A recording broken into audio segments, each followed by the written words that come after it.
All right, all you EMOVE Cruisers out there, here's mine. I got flat tires, so I had to change it on the rear tire. All right, so the first thing I did was I built a pedestal and to put the scooter on while it's sitting on the workbench. Let's see here. If you look under there, there's a couple little metal bolts, so you can't make it the exact size of the scooter. And then in the back, there's a couple metal bolts under there also. So it ends up being about 21 inches in length. And I used some 2x6s, so it's about 5.5 inches tall.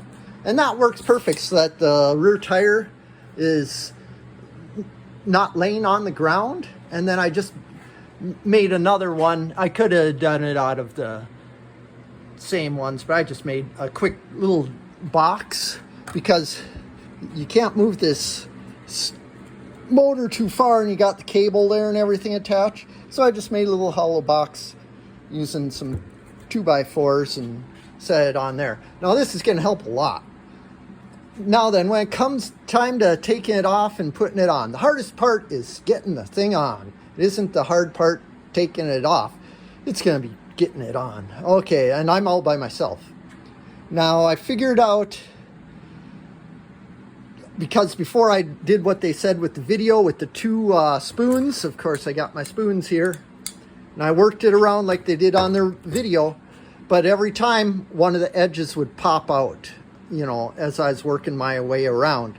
So I did was, you have to compress the tire, you have to squeeze the tire with your fingers, squeeze that thing down, put a zip tie around it, you know, after you got it on like the halfway, when it comes time to tuck in the lip.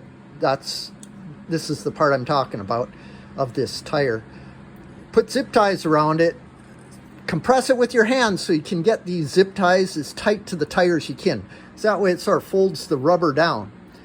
Then once you have, see me, I put 1 here, 2, 3, 4, 5, 6 of them. And I covered about almost half the tire.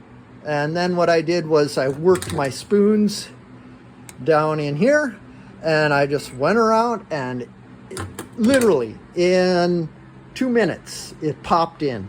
I'd spent yesterday about 2 hours doing the method that they showed with the Voro motors, and where they just did the guy with the 2 spoons and he worked it against his stomach and pushed it in.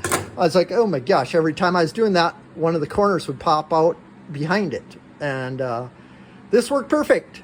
So I hope that helps everybody out there with the scooters get their rear tire on. All right, later.